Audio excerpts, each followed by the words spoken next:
Kingdom of Typography, Western Europe's Typography Legacy. Welcome to the typography journey through the ages, a tales of creativity, innovation, and the arts and communication. Today, we are diving into the captivation world of typography, tracing its roots from the earliest form of writing to the digital fonts that defines our modern world. Have you ever wondered where does all the typography comes from? Today, we will look at 7 figures that represent the Western Europe's typography legacy. First, Johannes Gutenberg, 1393 to 1406. Born around 1393 in Mainz, Germany, he is a pivotal figure in printing and typography. He was the first person to successfully invent the movable type printing press around the mid-15th century. This invention has a significant impact on Europe as it facilitated the production of books and other printed materials. Furthermore, his success in creating the world's first typeface design, the black letter typeface, garnered worldwide attention when it was used in the Gutenberg Bible. The second figure is Nicholas Jansen, 1420 to 1480. Nicholas Jansen was born in Italy. He was a 15th century French engraver, printer, and type designer. After black letter, he was the creator of the subsequent font known as Roman typeface. He established a successful printing business in Venice, Italy, where he produced high-quality typefaces and printed works. Jansen was inspired by the lettering found on ancient Roman buildings. His letter forms were based on straight lines and regular curves. Jansen's Roman typeface is celebrated for its timeless elegance, readability, and influence on subsequent typeface design. It remains a classic example of Renaissance typography and continues to inspire typographers and designers to this day. Third, William Caslin, 1692 to 1766. Born in Cradley, Worcestershire, England, William Caslin established a revolutionary type foundry in London in 1716, where he created the Caslin typeface, renowned for its clarity, legibility, and elegance. Drawing inspiration from Dutch Baroque types, his design quickly became the preferred choice among printers and publishers, gaining widespread popularity in British Empire and its colonies, including the early United States. The phrase, "when in doubt, use Caslin," epitomized the trust in his typeface, which was used for printing significant documents such as the Declaration of the Independence, marking its critical role in early American printing and publishing. Caslin's work not only set a new standard for typeface design in the 18th century, but also left a lasting legacy in the world of typography. The fourth figure is John Baskerville, 1706 till 1775. John Baskerville was a pivotal English printer, typographer, and type designer of 18th century, known for his groundbreaking work in typography and printing. He introduced the Baskerville typeface, marked by its sharp serif, high contrast, and elegant readability, which was a significant departure from the ornate style of his era. Despite its limited initial success, Baskerville's typeface and his innovative techniques eventually received widespread acclaim, influencing future generations of typographers and printers. His legacy endured in the continued popularity of his typeface and in his impact on the evolution of typography, setting new standards for precision and quality of the field. The fifth figure is William Caslin IV. In 1816, William Caslin IV, the great-grandson of the renowned William Caslin, introduced a new typeface called sans serif, later known as English Egyptian, characterized by its bold formations and lacks of serifs. Initially, this typeface didn't attract much attention because serif writing was the norm. However, within a few years, sans serif gained popularity, especially in advertising, during Europe's second industrial revolution from 1870s to 1900. The demand for new typefaces increased as advertising expanded, leading to taller and wider letters, primarily used in large sizes, posters, and billboards. The sixth figure is Paul Renner, 1878 to 1956.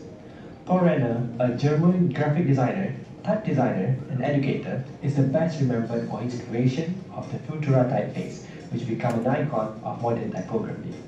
whereas Futura, designed in late 1920s and early 1930s, broke away from traditional ornate styles with its clean, geometric form and lack of serif, reflecting the principle of modernism and the Bauhaus movement, Pache typography influencing subsequent generation of designers. Futura remained widely used and recognized for its versatility and modern aesthetic, solidifying Rena's pivotal role in shaping 20th century typography and earning him enduring acclaim in the design community. And last but not least, Max Manager. Max Manager, along with Edward Hoffman, created Helvetica in 1957 at the Haas Type Foundry in Switzerland, inspired by Accident's Grotesque. Helvetica, known for its clean, minimalist aesthetic, has become a favorite in both the design community and the public, widely used by over 40 global companies in their logos and branding, including 3M and Lufthansa. Its versatility is evident in its extensive family of weight and styles, making it suitable for a broad range of design needs, from headlines to body tags. In 1980, Helvetica was chosen as the official typeface for the New York subway system, further cementing its status as an icon of modern design. So, where does all the typography comes from? It comes from the rich history of typography that reveals a significant evolution in how we communicate written words, from the revolutionary creation by Johannes Gutenberg to the modern innovation by Max Manager with Helvetica.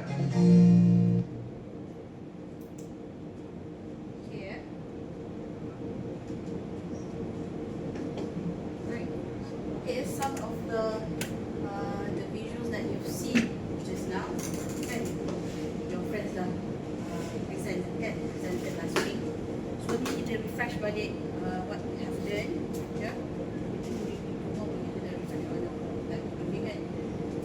Why is it important? Why we need to use typography inside our design?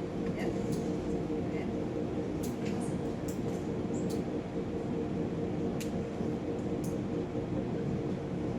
Okay. So, the Western typography has evolved over centuries, shaped by cultural, artistic, and religious changes.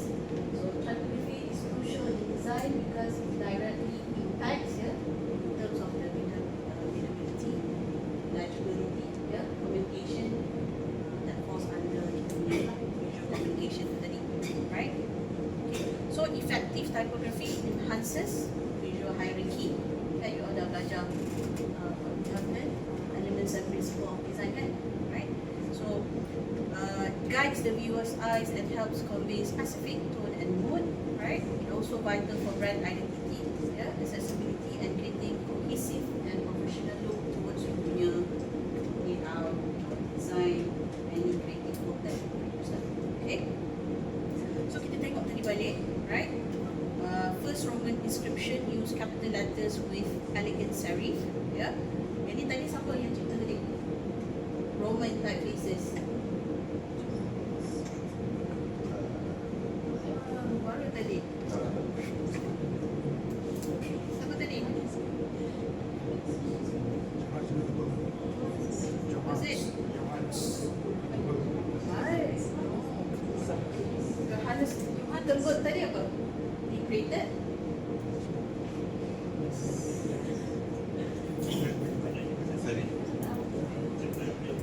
Johannes Gutenberg tadi, he created is the father of evolution on kan? But he created apa? What letter? Yes, like who created the Roman just now? Should I repeat the video tadi? Siapa tadi?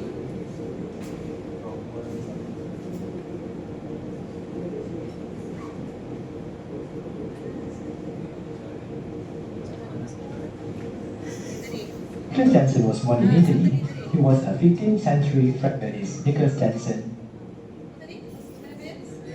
Nicholas Jensen. Good.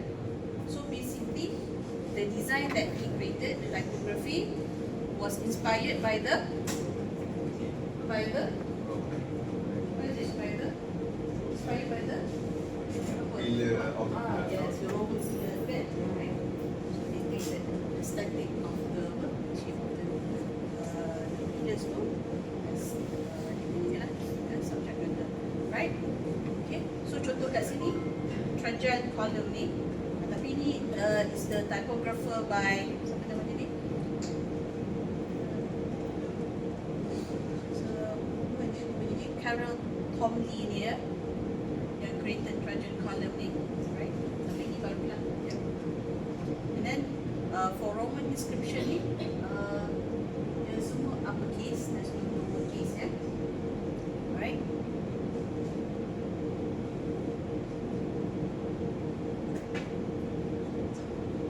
Okay, next kita tengok tadi medieval period ya, 5th to 15th century, right? So manuscript written by hand in scripture using black letter tadi, right? Siapa tadi? Black letter by Johannes Gutenberg tadi, right? Or Gothic script.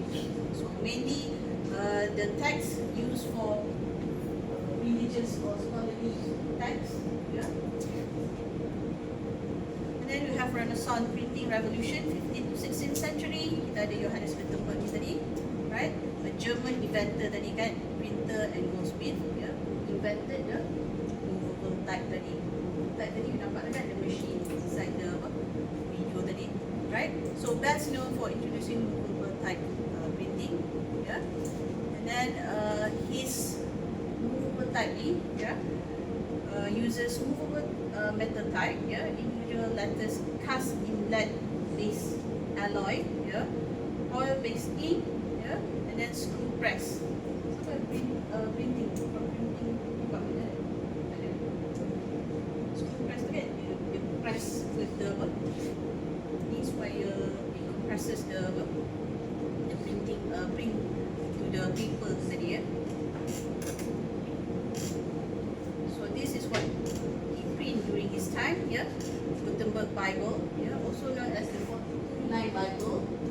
So dia cetak sebanyak 180 copies, right? And some of it still survive today lah. Kalau itu pergi apa, National Library of Congress dekat USA, mungkin you boleh tengok lah dari apa, dari Bible tu kan. It is printed using black letter tadi. Susah sikit in terms of the legibility itu tak nampak sangat kan. Kita tak biasa, we are not familiarized with the black letter ni kan. Kita more towards modern typography, right? Okay. So next we have William Castle ni tadi, right? William Castle ni invented apa pula? What typeface tadi? So dia tulis juga Castle typefaces, yeah, right? So we model after Dutch style, right? So the first printed version of US Declaration of Independence, kan? Your friends presented last week, right? Yeah, William Castle ni, right? So this is the features of Castle, right?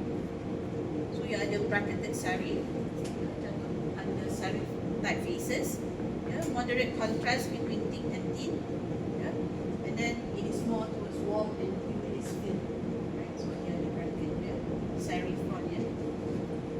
Okay, next we have Enlightenment and modern typefaces, yeah, 17th to 18th century. Okay, so typography become more refined and rational.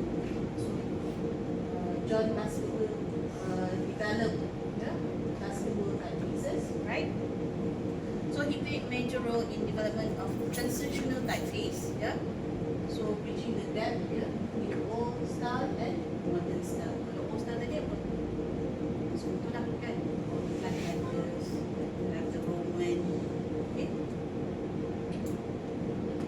Old style and transitional typefaces, yeah, improve readability. You can see the typefaces here, right? So senang sikit lah.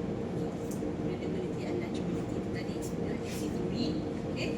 So modern typefaces, example yang ada sekarang ni, semua, right? Feature high contrast and geometric precision. High contrast, apa? Terms of paper jadi lah. Balance dia, contrast between the stem and the hairline tu tadi, the Industrial Revolution, 19th century. Yeah, mass printing led to new style like slab serif. Yeah, and then use e-poster and advertisement for visibility and impact. Okay. Tadi siapa yang create sans serif? Who created sans serif just now?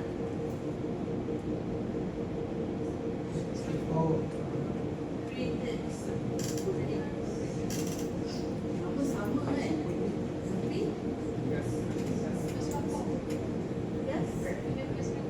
yes, we did present for. So they invented sans serif typefaces. Tapi dulu tak suka tau, tak suka sangat guna sans serif ni kan, sebab serif is the paling popular lah, ya, serif typefaces kan, right?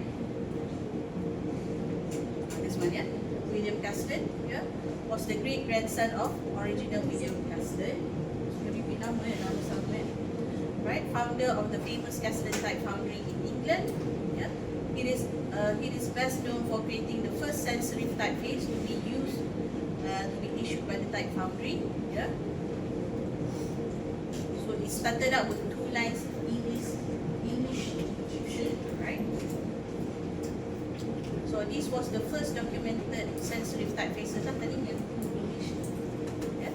So at the time sans serif were novel, yeah, and not widely accepted. Yeah. So sebabnya serif banyak digunakan. Yeah. So sans serif ni jarang digunakan, tak banyak digunakan. Right? So his sans serif design foreshadowed the 19th and 20th century. Yeah, shift toward functional and modernist typography. So later, sans serif like accidents protest, yeah, and Helvetica. Helvetica tadi, what is the name before Helvetica? New House Protest. Yes, New House Protest tadi kan. Right. Okay, next we look at modernism and sans serif. Yeah, 20th century. Okay, so emphasis on clarity, function, and minimalism. Kita je dah guna bracket jarang dah. Ada yang lagi guna Times New Roman as punya default typeface for report kan? For report you still use Times New Roman kan? Jadi selalu ni kita banyak gunakan apa? Sans serif typefaces, right? Signages. So in terms of visibility and in terms of legibility, kita banyak gunakan sans serif typefaces kan? Kita tengok signages dekat jalan apa semua, guna apa? Serif ke typeface? Serif ke sans serif? Sans serif kan? Jaranglah guna serif nanti kan? Ada kot tapi maybe signages untuk kedai ke, right? Jaranglah dalam jalan raya dia guna apa? Rawang-rawang kan? Okay, so this type of typefaces is influenced by the Bauhaus and Swiss style movement, right?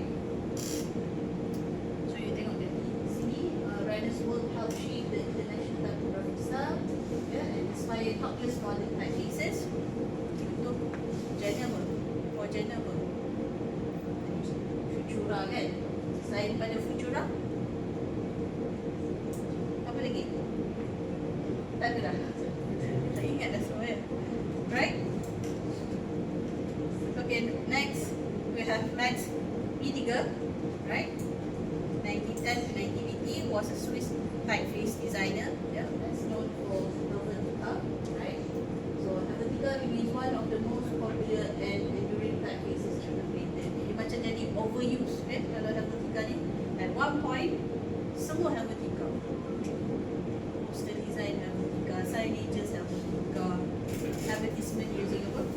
Helvetica, installation pun guna Helvetica at one point. Tapi sekarang ni banyak guna apa pula nowadays? Kalau ChatGPT dia guna typeface apa? Awak kan selalu kan ChatGPT. What kind of typeface? What is the name of the typeface?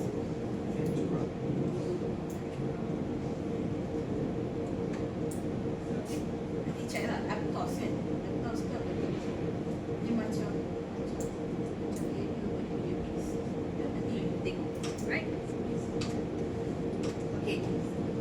sensory font like Futura, Helvetica, and Universe become icon of modern design, right? So next kita ada digital contemporary, yeah, late 20th century to 21st century, right? So desktop publishing revolutionized, yeah, typography. So digital fonts, web typography, and wearable fonts allow for responsive and customizable design, yeah.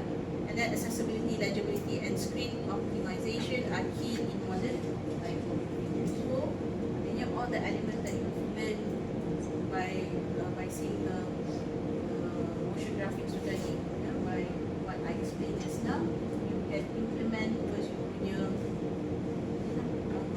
progress for you punya typeface tu kan? You punya subject matter would be media culture, right? Kan? Media culture ni dia tak semestinya from tanah Melayu saja, okay?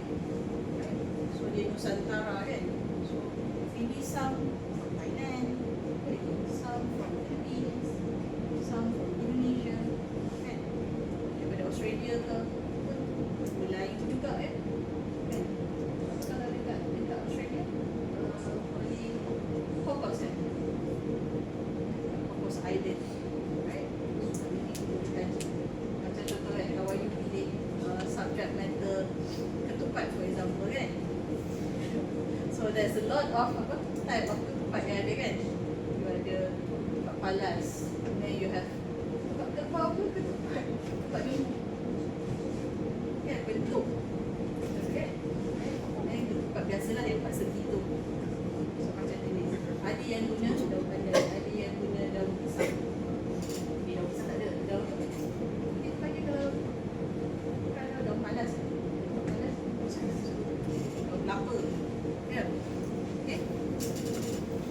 Right, so in conclusion, Western typography has evolved, yeah, from hand-carved, yeah, letterforms to sophisticated digital fonts, reflecting centuries of design, technology, and cultural shifts.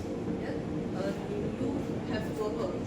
Kalau Roman time dulu, you have to chisel you punya text dekat depan. Kan? Betul tak? Chisel kan? It's very time. Right? Kalau dulu you just imagine lah nak buat newspaper jadi macam Flintstone tu lah kan? Baru buka newspaper. Right, yeah? Okay. Right. That's it for explanation on video 1.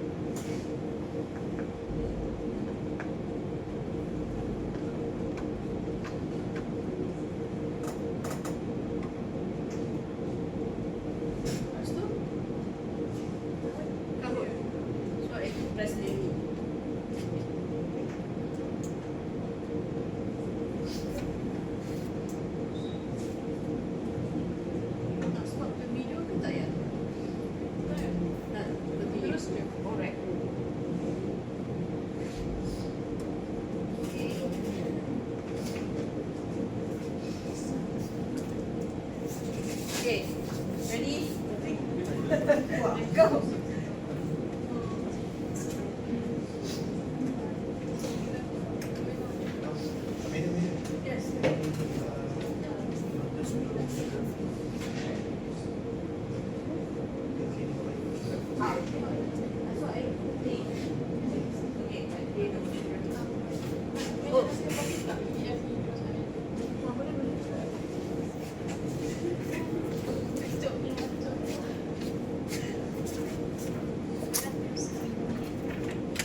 Western Europe's typography legacy.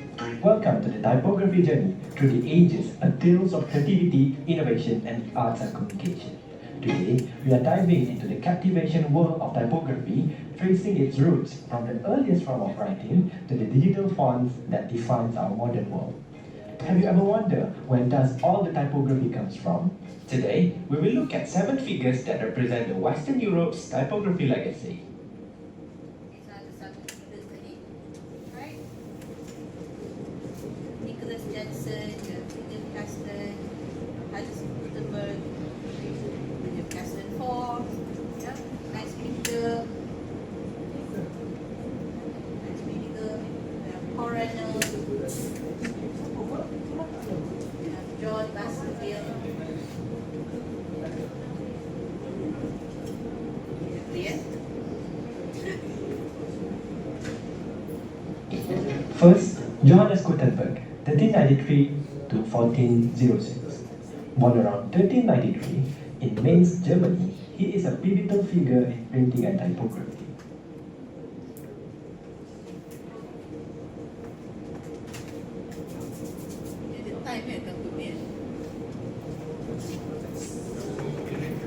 He was the first person to successfully invent the movable type printing press around the mid-15th century. This invention has a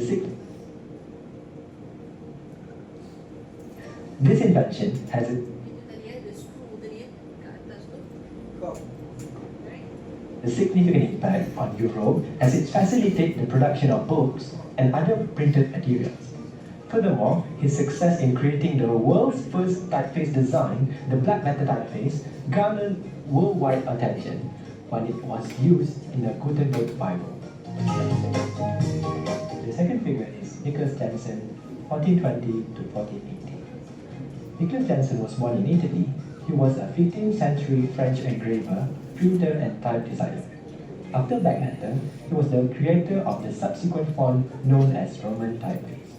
He established a successful printing business in Venice, Italy, where he produced high-quality typefaces and printed works.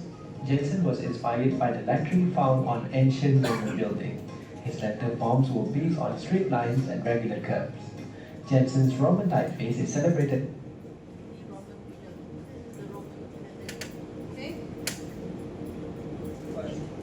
for its timeless elegance, readability, and influence on subsequent typeface design. It remained a classic example of Renaissance typography and continues to inspire typographers and designers to this day. Third, William Caston, 1692 to 1766. Born in Cradley, Worcestershire, England, William Caston established a revolutionary type foundry in London in 1716, where he created the Caston typeface, renowned for its clarity, legibility, and elegance. Drawing inspiration from Dutch Baroque types, his design quickly became the preferred choice among printers and publishers, gaining widespread popularity in British Empire and its colonies, including the early United States. The phrase, "when in doubt, use Caston," epitomized the trust in his typeface, which was used for printing significant documents such as Declaration of the Independence, marking its critical role in early American printing and publishing. Caston's work not only set a new standard for typeface design in the 18th century, but also left a lasting legacy in the world of typography. The fourth figure is John Baskerville, 1706 till 1775. John Baskerville was a pivotal English printer, typographer, and type designer of 18th century, known for his groundbreaking work in typography and printing. He introduced the Baskerville typeface, marked by its sharp serif, high contrast, and elegant readability, which was a significant departure from the ornate style of his era. Despite its limited initial success, Baskerville's typeface and his innovative techniques eventually received widespread acclaim, influencing future generations of typographers and printers. His legacy endured in the continued popularity of his typeface and in his impact on the evolution of typography, setting new standards for precision and quality of the field. The fifth figure is William Caston Poe. In 1816, William Castle IV, the great-grandson of the renowned William Castle, introduced a new typeface called sans serif, later known as English Egyptian, characterized by its bold formations and flags of serif. Initially, this typeface didn't attract much attention because serif writing was the norm. However, within a few years, sans serif gained popularity, especially in advertising, during Europe's second industrial revolution from 1870s to 1900. The demand for new typefaces increased as advertising expanded, leading to taller and wider letters, primarily used in large sizes.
soalan? Adlin belum. Tak. Can we continue with second video? Ah, ada lagi belum?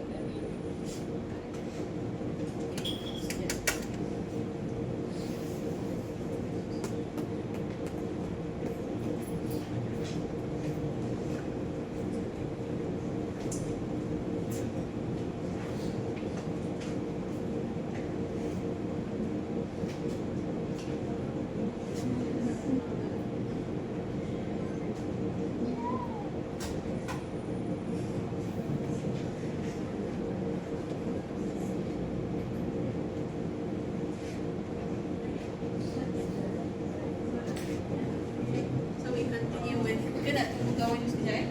Boleh. Sekejap.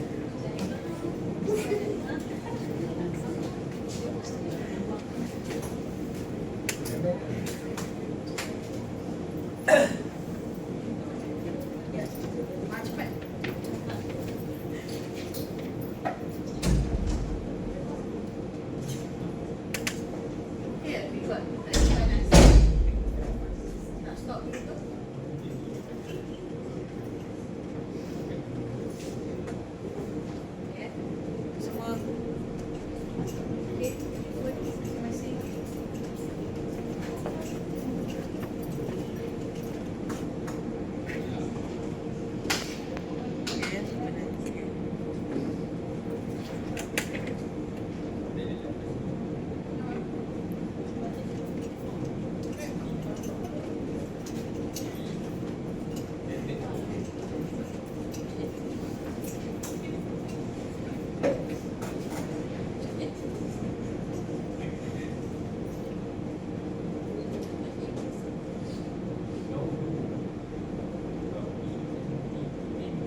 it dah? Dah eh? Okay. Alright, can I continue? Yeah. Shall we?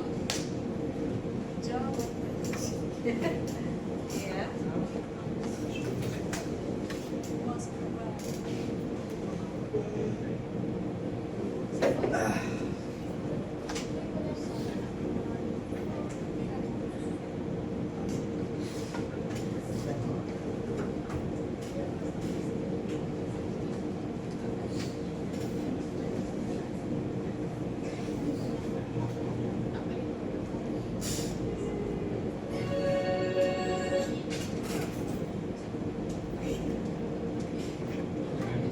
Okay, ready? Everybody ready? Okay.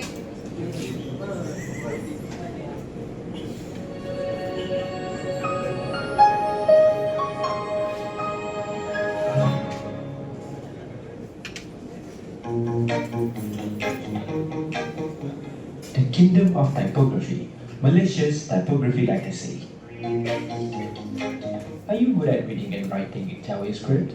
Perhaps not many are aware Malaysia once has a great study of typography. If the West take pride in the creation of typeface like black letter, Caslin, Helvetica and so on, Malaysia also has its own, which is the Jawi script. Did you know that the Malay language and Jawi script was once used as a lingua franca in Southeast Asia and has its own typography system? Jawi script. The Jawi script is inspired by Arabic script and has historically been used to write the Malay language. The Jawi script has a rich history and has been employed in various contexts, including literature, religion texts, official documents, and etc. The Jawi script is an Arabic alphabet that was introduced and adapted to the classical Malay language. The Arabic script has 28 letters, while the Jawi script has 37 letters. There are 6 additional letters added to the Jawi script system that are not present in the Arabic language, which are ka, ga, pa, nya, nga, and va. The 6 letters are invented to accommodate the Malay words like cawan, pakai, gaji, nyawa, and etc. The early history. The Jawi script has existed since 1,000 years ago, around 1300 in the Malay archipelago. Its development is closely related to Arab and Persian traders, as well as the process of Islamic development. The earliest evidence of ancient Jawi script was found on the inscribed stone of Terengganu, also known as the Terengganu inscribed stone, dating back to 1303. The text of the inscribed stone pertains to the laws of a king, stating Islam as the official religion and explaining Islamic laws concerning sins and all forms of violence. Jawi script contribution. The Jawi script does not only give a huge impact in communication, but it also influenced the economy, politics, and social aspect of Southeast Asia. Contribution to economy. One of the greatest contributions of the Jawi script is that it was once used as a lingua franca in the Southeast Asia region. A lingua franca is a common language used for communication between people who do not share a native language. To accommodate the linguistic diversity in each region, the Jawi script has been adapted for the use in Malay, Javanese, Bugis, and Aceh language for the purpose of economy. Contribution to politics. The Jawi script was used as the official medium of communication among palace elites, besides being utilized for administrative purposes. Jawi script has been used in various points in history, for instance in political pamphlet, newspaper in order to facilitate the dissemination of political ideas, and governance documents throughout the history of Malay archipelago. Contribution to social. Jawi played a crucial role in transmitting knowledge and developing intellectual tradition in Southeast Asia. This has been utilized in education institutions as well as in poem, poetry, and historical manuscript. Famous figure. Even though the Jawi script does not have a specific figure who contributed significantly to its development, however, Zappa, also known as Zainal Abidin Ahmad, is a significant figure in modernizing the Jawi script. Sabah was a prominent Malay intellectual, writer, and linguist.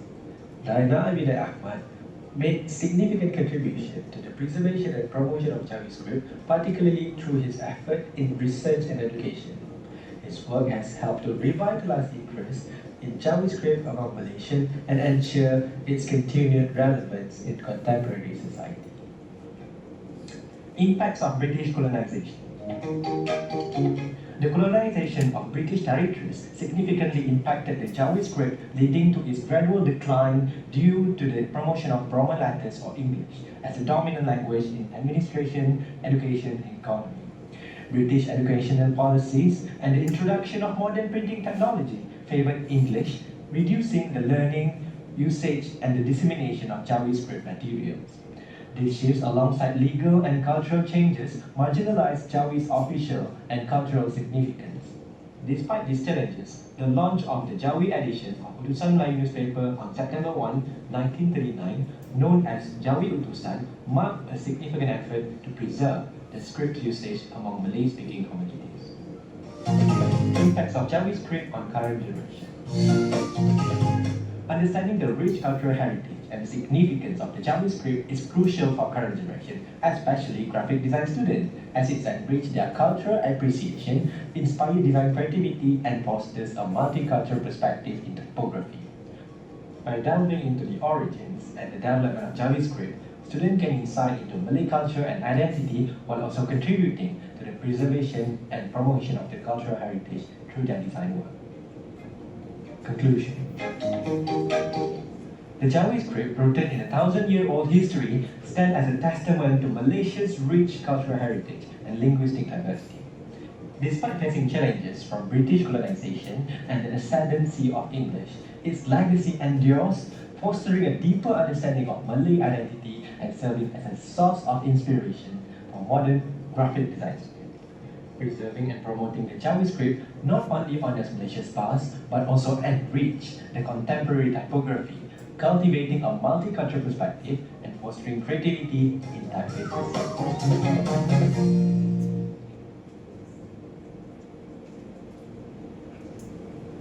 Okay, any question? So ni boleh jadi you punya topik kan? Or you punya apa? Subject atau apa tadi kan? Tadi culture ni, right? So you can concentrate on Jawi itself, right? So this is to summarize on Jawi, Jawi script. So kita tengok balik tadi. So Jawi script is adapted from the Arabic script used for writing, the Malay language, and several other Southeast Asian languages. Apa tadi? Southeast Asian languages tadi? Daripada mana? Jawa. Jawa kan? Bangladesh. Aceh dengan Bugis kan? Terus ni mana cakap Jawa ni? Tadi kan? Apa iki tadi kan? Right? Okay? So kita Nusantara ni kan? Right? Sama juga macam kita punya apa? Subject matter kita have to choose Malay culture and tradition kan? So maknanya it can be from macam kata tadi lah. Apa ada kan? Malaysia, from Thailand, from Philippines, from Singapore, yeah, right? So ni tadi, ya, ada patah lagi kan? Sama kira, kira berapa tadi ya, right? Okay, so penambahan tadi ada kat sini, ya, yang tadi ya, right? Jadi penambahan lah untuk kesesuaian bangsa Melayu tadi, right? Kalau betul-betul Arabic kita tak ada apa perkataan ni kan, right? So origins and early development, ya, 13th to 15th centuries, right?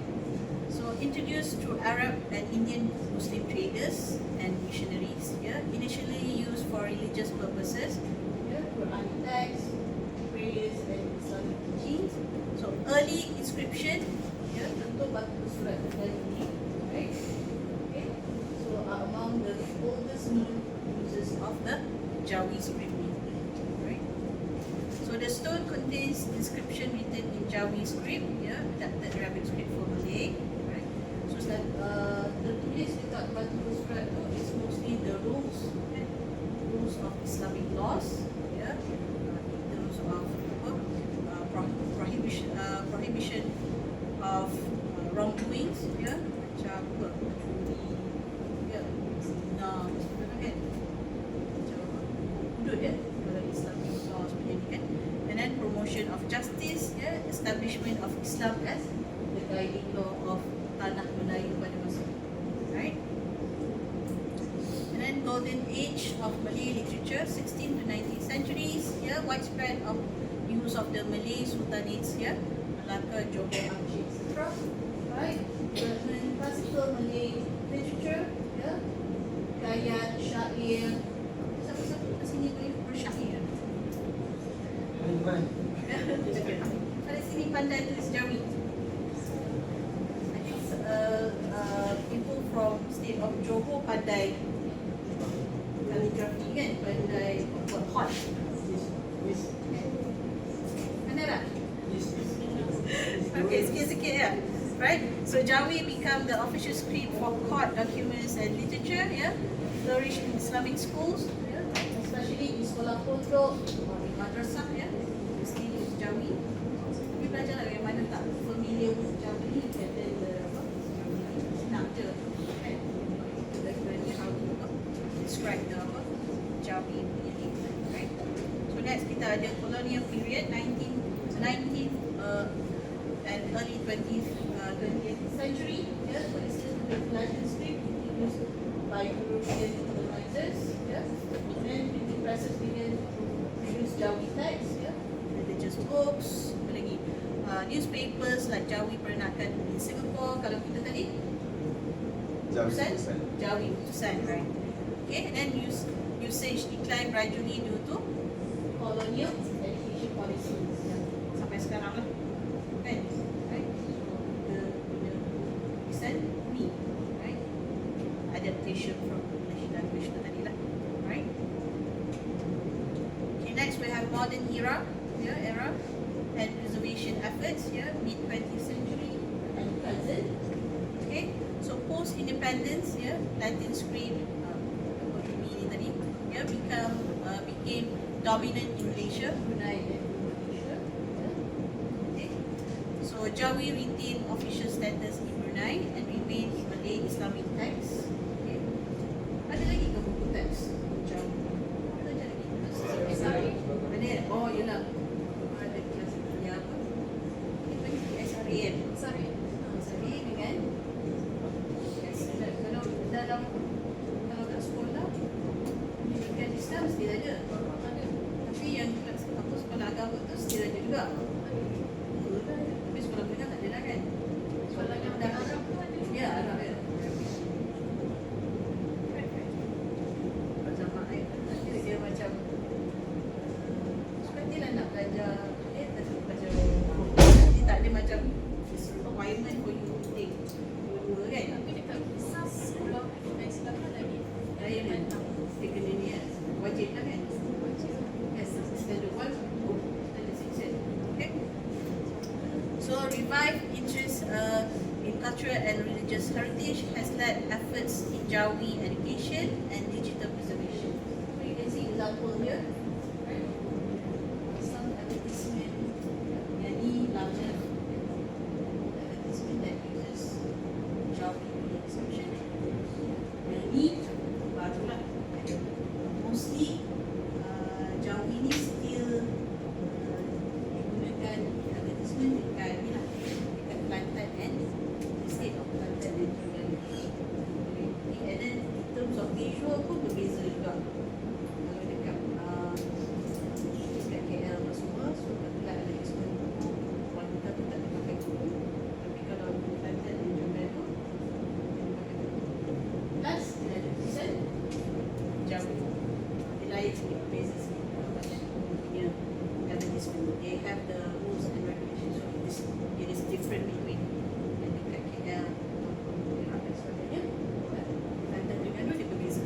Di sini apply this Jawi punya manuscript lah, tulisan Jawi ni ya. Okay, so in conclusion, Jawi manuscripts are invaluable cultural treasures that offer deep insight into historical journey. Maknanya permulaan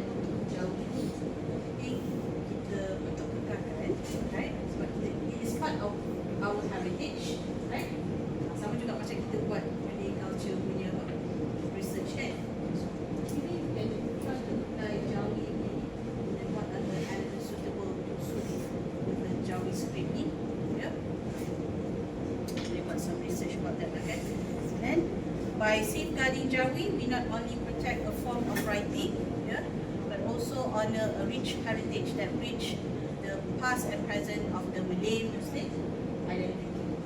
Kalau macam tadi pas from the video that have been shoot just now, siapa yang mendengarkan in terms of the Jawi script ni? Siapa tadi?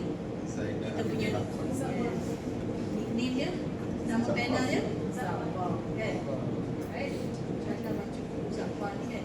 Selain daripada tu, ada tak? Any tokoh yang relevan dengan Jawi punya ni?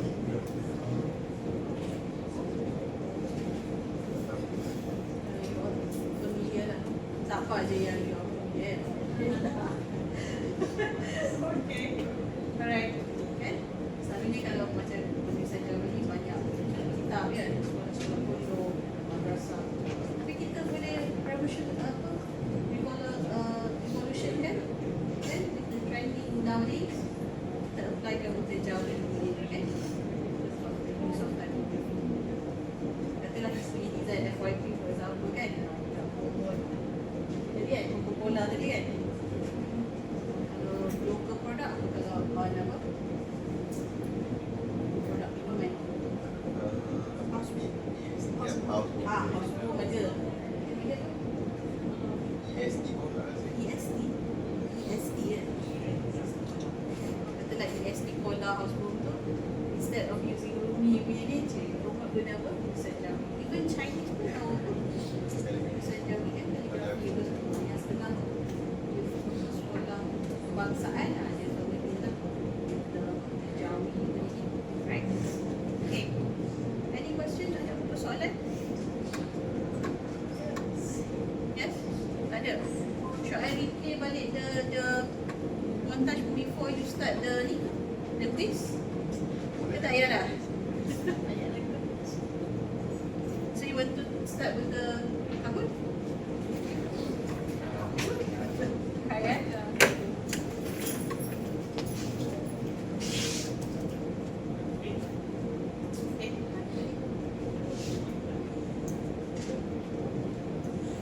Okay, ready?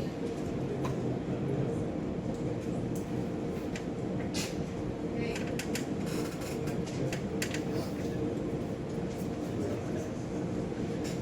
The second time dia tidur.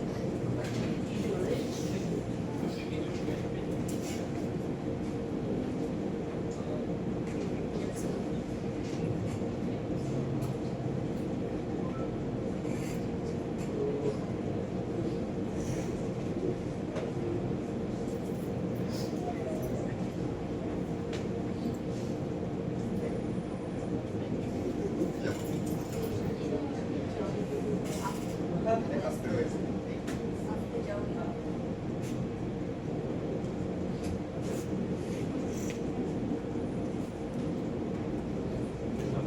Salami. Cantik. Dekat ni. Pagi yang salami. Afterwards dia Jawi tadi.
Post and pass that.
Semua sudah? Dah. Finish? Finish? Sekejap kita tunggu kawan balik dari toilet baru I give the survey.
Boleh pilih nama ya.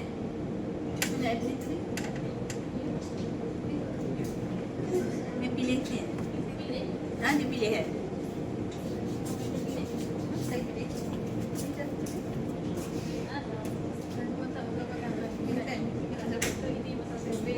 Oh, sedih. Okay, can we start with the ni? Dah balik dah semua. Everybody here? Semua ada kat sini? Dah pergi toilet tadi dah balik? Okay. Alright, we continue with the last survey. Okay. Survey last kat mana? Survey last dekat?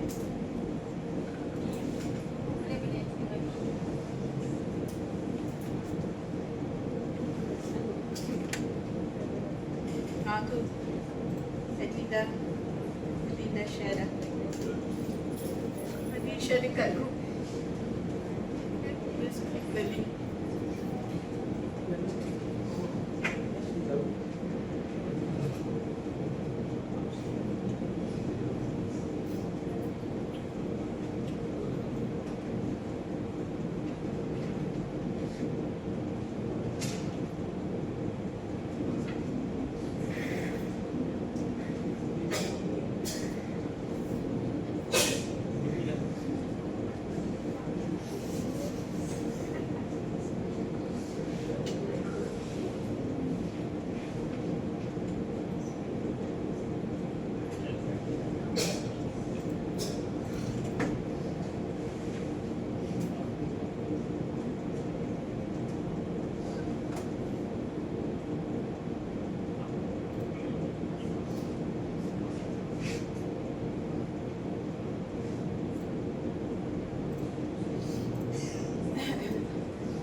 forget to take your attendance here.